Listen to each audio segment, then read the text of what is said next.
किती वेळ झाला पाऊस चालू आहे? पाऊस रात्रभर चालू आहे. बर मोठा पाऊस. बर लाईट वगैरे आहे का गावात? लाईट होते. हा. नंतर पाऊस वाढला, वारा बी जास्त होता, त्याच्यामुळे पुन्हा लाईट गेली. बर आणि आता थोडी वेळ झाला आलेली आहे लाईट.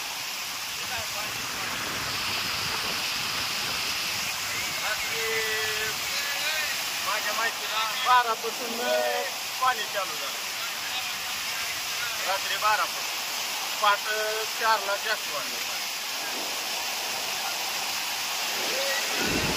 मध्यम प्रकल्प आज 100% भरून गेल्या 48 तासापासून पाण्याचा विसर्ग खूप वाढला आहे आणि गावामधील सगळे रस्ते पाण्याखाली झाकून गेलेले आहेत. त्याच्यामुळे नागरिकांना येण्या जाण्यास खूप त्रास होत आहे. गेल्या 24 तासापासून लाईटीचा बिल